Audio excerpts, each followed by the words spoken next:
Toronto is home to many vibrant queer communities. And while that wasn't always true, it has been for longer than you may know. So how did a city known for its rigid morality become a hub for all things queer? A new collection of essays offers some answers. It's called Any Other Way: How Toronto Got Queer. And two of its editors are here, Maureen FitzGerald and Rahim Thawer. And we're pleased that it brings them to our studio tonight. Welcome to you both. Thank you. I really enjoyed reading it. It's a collection of essays, but Maureen, how did the idea for the essay collection come about? It came about from John Lawrence, who's a journalist, and he is the nonfiction editor at Coach House Press. And he had done a couple of books on Toronto history. And he got the idea he wanted to do one on the queer village, Wellesley Church Village area.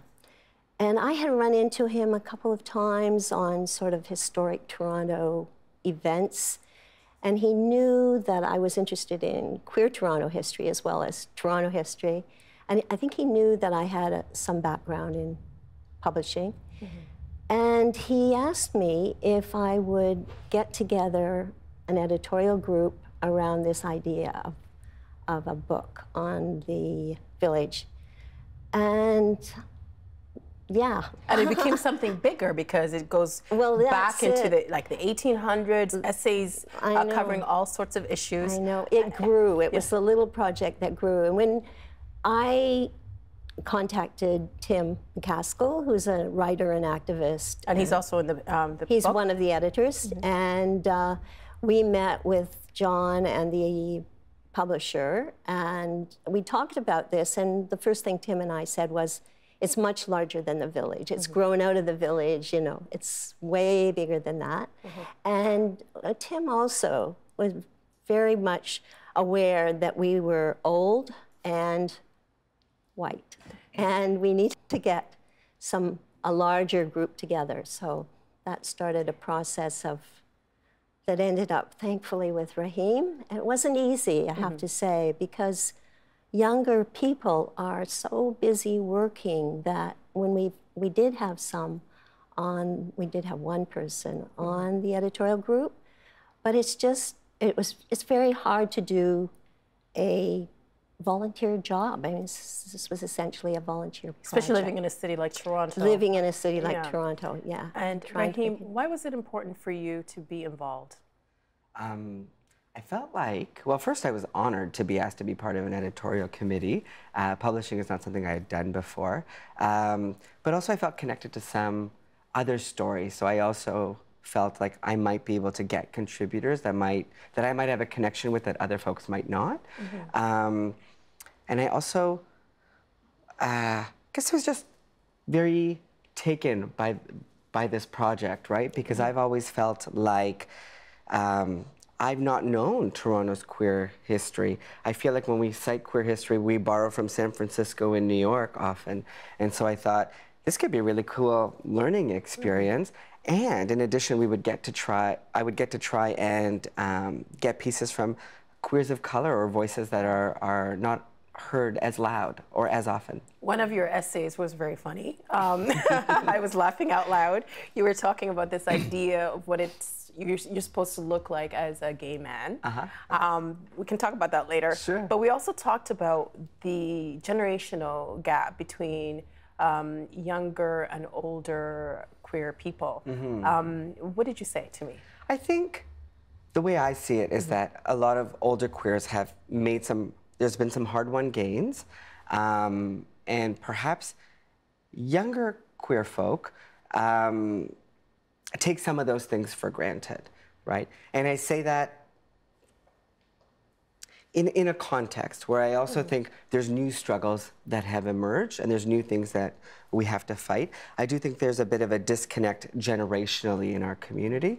And when I think about not all queer people, but I think about particular Church Wellesley gays, like the big bars, the big clubs, and those are also disappearing slowly. But in those scenes, there's such a focus on things like how our bodies look, going to the gym, being on a protein-only diet or whatever it is. And those things to me feel very inward as opposed to outward, right? Where we're connecting with people, talking about ideas. And you know, don't get me wrong, people who really like to invest in how their body looks also have ideas, and they are connecting in ways. I just feel like there's a shift in from the individual to the community. Totally, and I feel like that, to me, I see that happening along generational lines.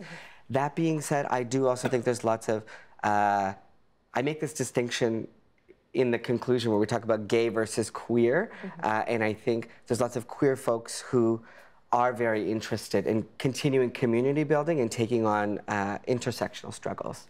Well, I did want to ask you that question, so I think I should probably just jump in now. Sure. What is the difference between gay and queer? So, you know, it's hard for me to define that for a whole community.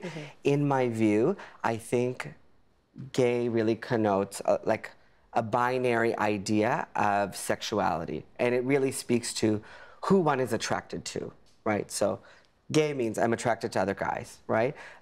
Whereas queer for me is more about a more politicized identity, where we think about you know, this idea of queering something, right? What does it mean to take a lens of a world that's not straight, and apply it to different areas of life, right? So what does it mean to be in a space that isn't defined by heterosexual or heteronormative values, right? And so for me, that's a bit of the difference, but I can assure you that doesn't fit for everybody. People use those words interchangeably or in different ways. Now, going back to the idea of community, an individual who represented the community a long time ago is Jackie Shane. And the title of the book is a song that she did called Any Other Way. Who was Jackie Shane, Maureen? Well, Jackie Shane was definitely queer, however you might want to define her, and it was a him pronoun in the 60s. R&B singer. Any Other Way was at the top of the hit parade. I think it was second on the hit parade in the early 60s, and was a really dazzling presence, mostly in the Yonge Street taverns and bars, and then sort of was known, but then faded from view and is apparently just being rediscovered. And why pay homage to her? Why pay homage? Well, you know, I was a little opposed to calling the book Any Other Way. I would have been satisfied with something much more bland. I kept calling it Queering Toronto, because that was our working title, right? And the more I thought about it, most recently, I thought about it poses the question of, could Toronto have been queer any other way other than the way it became queer? And is there a specificity to Toronto as a site of queerness? And so I thought, yeah, it fits. It works. And for the people at home who might not know who Jackie Shane is, let's take a look at some of her music. But I know why you're here. She wants to know how I feel. Tell her that I'm happy. Tell her that I'm gay. Tell her I wouldn't have it any other way. Beautiful voice. Beautiful voice. Maureen, I want to go back in time a bit and talk about something that happened in Toronto that changed the trajectory of the queer community. A young boy by the name of Emmanuel Jack was murdered, and who was he? He was a 12-year-old from a recently immigrated family from Portugal, who was helping the family finances as a shoeshine boy on Yonge Street. And he was hired, or you could say lured, by some extra money by 3 men, and he was sexually assaulted and murdered. And this was 77. So the offshoot from that, of course, was a considerable moral panic in the city, not just among the Portuguese community. And I think what happened was there was a conflation or a putting together of murderer and homosexual, so that in fact the media referred to it frequently as homosexual murder. And that put the organizing for gay rights back, because what fell out from that was a real increase of policing, and also it gave the city officials a reason to proceed with more pace on the sort of cleanup, what the cleanup of Yonge Street, it was called the cleanup of Yonge Street or Sin Strip. And so that was body rub parlors, adult, heterosexual movie places, and that sort of pornography institutions that were within months shut down. So that had a big impact on queer organizing. And in what ways? Well, just on the increased police surveillance and harassment. And I mean, there were demonstrations by the Portuguese community, which, you know, homosexuals should be killed. So it was tough. And what did the community do to, I guess, fight back? Or even to protect themselves, I guess? Well, in some ways, the Body Politic made a big mistake. And there's a piece in the book by Ed Jackson, who was one of the people who was working on the Body Politic and was charged because there was a raid. And the Body Politic was a tabloid. It was very well known beyond Toronto as a lesbian gay tabloid. I mean, into the U.S., beyond the U.S.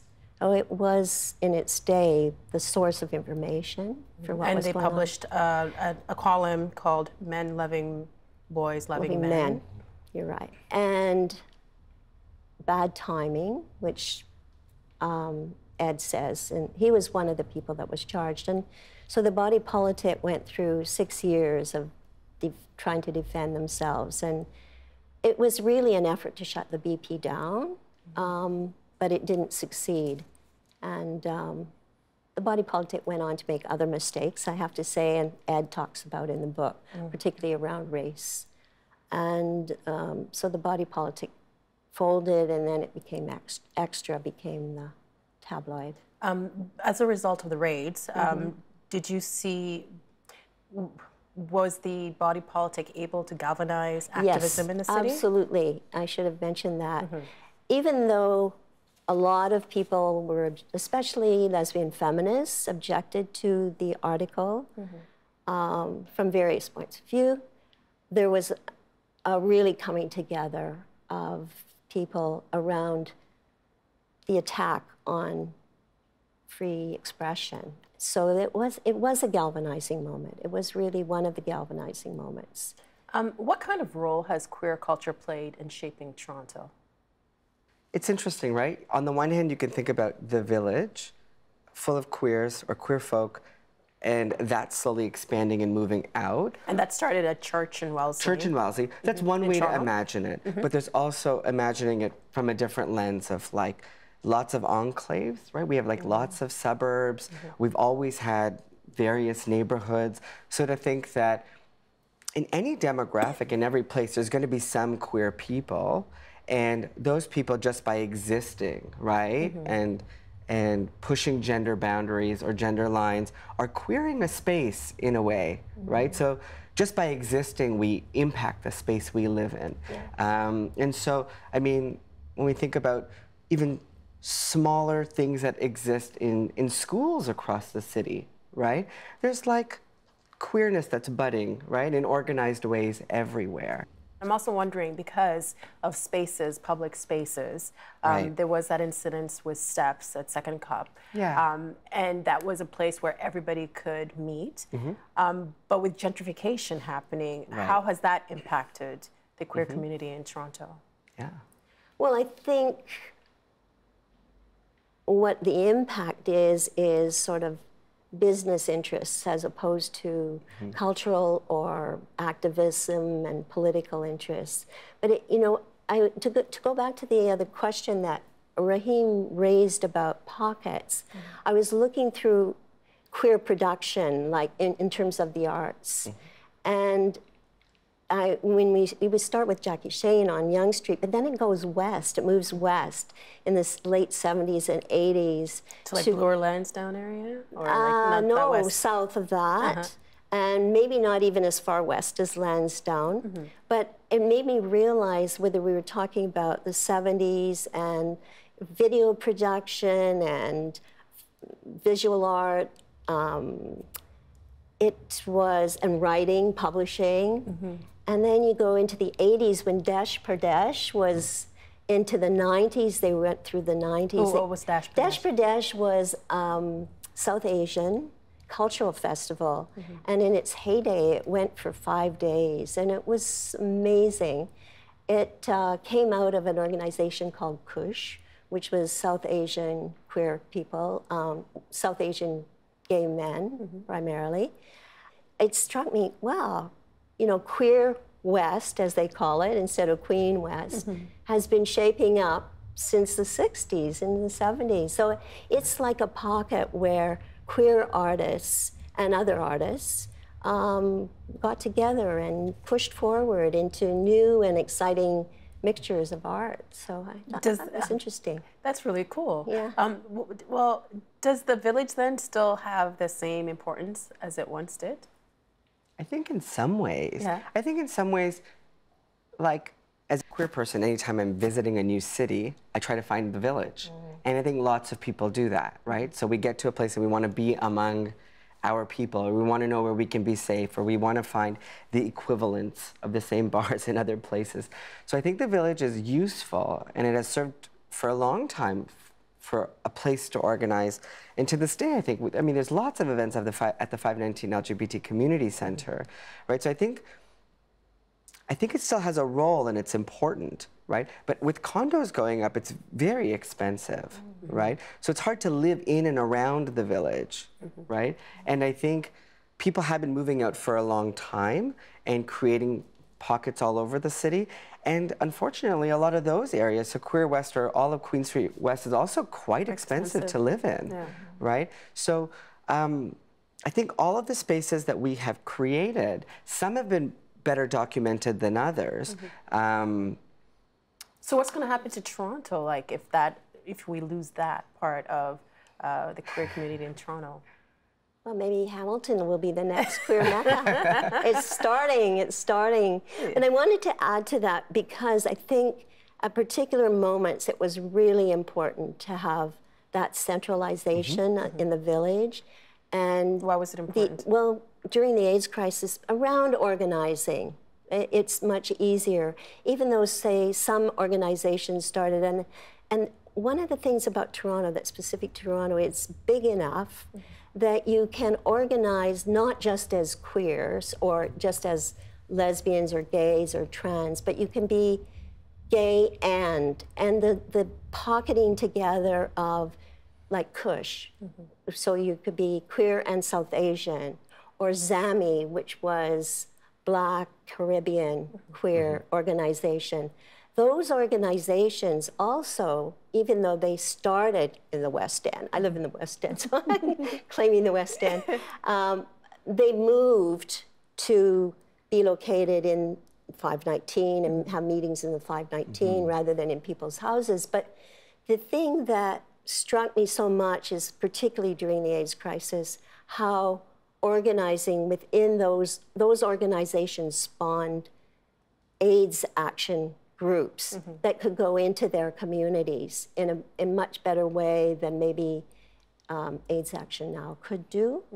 So I think that pairing being able to have a critical mass so that you can organize around race, ethnicity, as well as queerness has been really important in the past and probably important in the present. Yeah, I think like for example, I'm part of Salam Canada, which is a queer Muslim group, and we still have our support group meetings in the village, right?